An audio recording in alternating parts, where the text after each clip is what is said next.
What's up guys, welcome back to the channel. In today's video, I'm going to be installing an awesome new product, and that is Diode Dynamics LED Stealth Grille Kit for the 5th Gen 4Runner.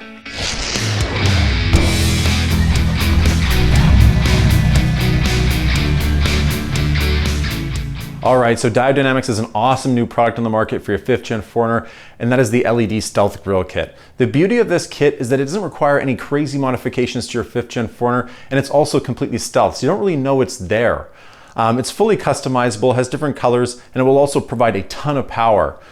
If you want something that's a little more powerful than what headlights can provide, something that really isn't street legal, this is probably your best bet, as it goes right in your grill, no modifications, puts out tons of lumens, and everything is completely bolt on and plug and play. If you didn't want the kit, you can completely remove it. You would have never known that it was there. It's better than buying a $1,000 front bumper kit or a fancy roof rack with an LED light bar spot on it. So, a great product if you're looking for something that is stealth, something that is powerful, customizable, and completely plug and play.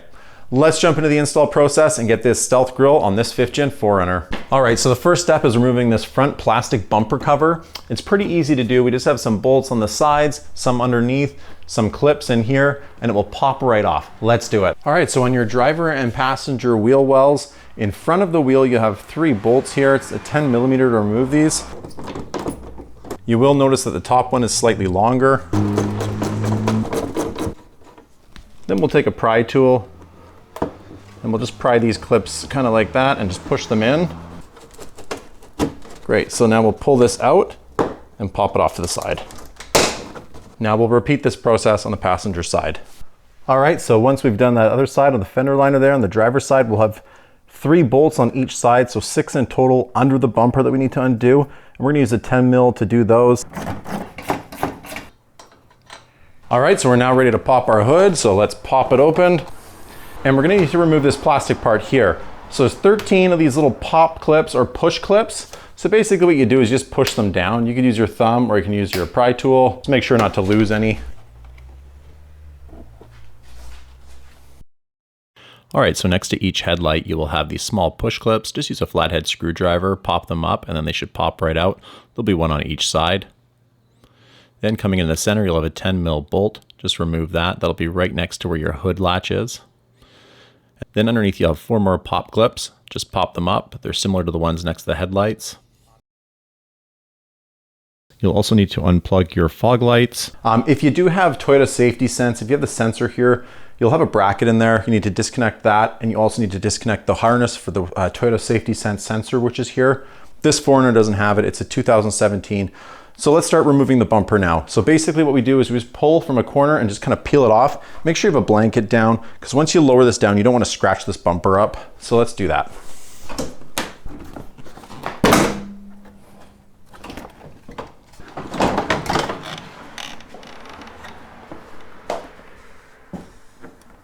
All right, so with the bumper cover removed, we're gonna have 3 14mm bolts along this bumper support. We're gonna wanna loosen up the middle bolt. So we'll take a 14mm and just crack this one loose. It's gonna be on there pretty good. There we go. So loosen that up on both sides. All right, so just up from those 3 bolts, on the inside of this plastic wind deflector, you're gonna have this little push clip. So we'll take our flathead screwdriver and we'll just pop this out. So pop that part out, and then it should just slide out, and repeat that process on the opposite side. All right, so we're now ready to install our brackets here. So we want the fork part facing this way, and we want the DD tab facing towards the vehicle. So we'll just push this forward. We'll slide this under this 14mm bolt.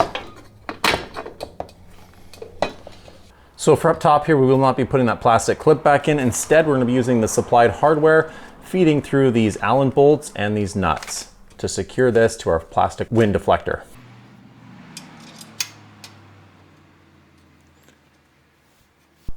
All right, so we are now ready to put the crossbar in. We have both of these brackets going up vertically. It's time to put the horizontal bar in here. So we want to go on the 4th and 5th up on these brackets. We're going to feed 2 bolts through on each side, and those bolts will go into the 2 holes here on the ends of the brackets, and that will secure it onto our 5th Gen 4Runner.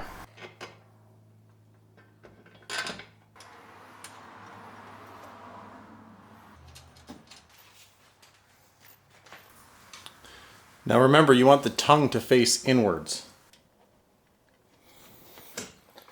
So let's make sure it's centered and level and just tighten these up. These are 10 millimeters, so use a small wrench and a socket.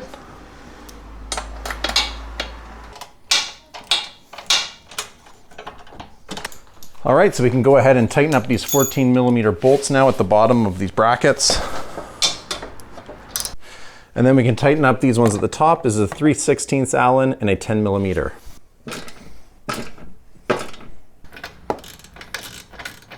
All right, so we're now ready to get our pods ready to bolt on. So we have our pods and our hardware and our bracket here. So you're gonna have these little set screws. They're gonna go on the very bottom of the pod. That's kind of like this little tiny one with an Allen on the end. It's a 2.5 millimeter Allen. We'll just feed those in until they're kind of like flush and secure. They call this a set screw.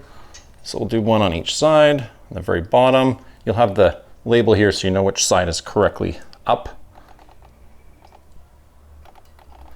Great, and then we will put our bracket on here.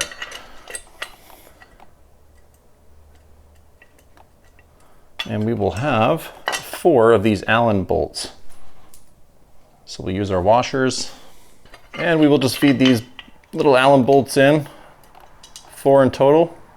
And don't screw these right in, just leave them kind of loose because we're gonna have to adjust our lights later. All right, so we got all 4 in here. 1, 2, 3, 4. Good, so I can still adjust that, see? But it's kind of snug. Now we're ready to bolt it onto our bracket. All right, so we're just about ready to bolt our pod now onto our bracket. So we'll take our supplied carriage bolt and we'll just feed it through the bottom here. And now we're ready to pop it onto our bracket. All right, so we're now ready to bolt our pods on. If you have the 4-pod kit, you'll want to use these 2 outside bolts. We just have the 2-pod kit, so we're gonna use a center bolt here. So just slide that carriage bolt through the center there. Get what looks like forward, like perfectly straight here. And then you're gonna wanna put your flat washer, lock washer, and the nut on in that order. Don't fully tighten these up because we're needing to adjust them. All right, we got our pods, our bracket, everything's installed. We just need to do our wiring now. This is super easy to do. We have our relay here. We're gonna bolt this under our hood with a M8125 bolt. We just need to connect our battery and then hook up our switch. So coming into the interior of the car, just grab on near the steering column and one hand on the outside, wiggle it around, that'll pop the clips loose and this panel will drop down. Then you can pop out that blank switch spot. It's super easy to do, just pushing the tabs. Once you have it out, you can drill it out to the diameter of your switch. I'd recommend purchasing an aftermarket switch though. All right, so I've ran the wires. I'll just show you what I did for that because I won't take you through the whole process of doing this. It's kind of painful to watch somebody wire up a car. I ran the wires to the back of each of the pods, and then I zap strapped along the crossbar that we installed. Then I ran the wires up just behind the headlights here. So there's a spot where they can go through. They come through the back, through behind the headlight. I bunched up the extra cord here, and then it kind of comes up along. And this is where I've mounted the relay. So this is a M8125 bolt that I've ran in here, just an extra one that I had. There is spots here that are threaded for an M8125 bolt, so I figured that'd be a good location for this. And then we ran our positive terminal here, our negative terminal here, and then we fed our switch wire down through the firewall here. Try to get a little closer for you there. So what I did down here is I made a small incision. I stretched this plastic open and I fed the wire through while it was unclipped.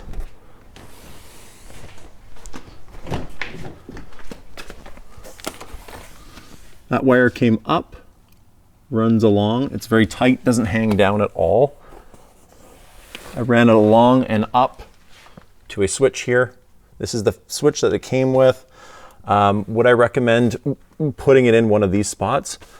Yes, this switch, I don't know. It was challenging to actually get it in there. I had to drill a pretty large hole, pretty much the whole diameter of the actual plastic piece here, this square plastic piece.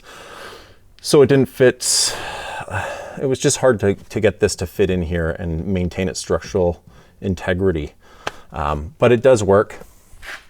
And the lights are extremely powerful.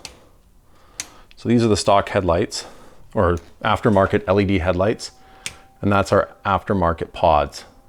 So very, very powerful. And then they also have the backlit function, which looks pretty darn cool. And yeah, that's how I wired them up. Not too hard to do. What I'm gonna do is take some black tape or an insulator and seal these up just to make it look more stock and consistent and just less noticeable. But it is a pretty clean install. All right, guys, so that Stealth Grille is really nice, not too hard to install, and you know you're good with Diode Dynamics. They're a well-known company that provides an 8-year warranty on all of their stuff. If you guys like the video, please like and subscribe. I hope to come up with a lot more videos, and I always appreciate your guys' support. I hope to see you guys in the next video. Bye now.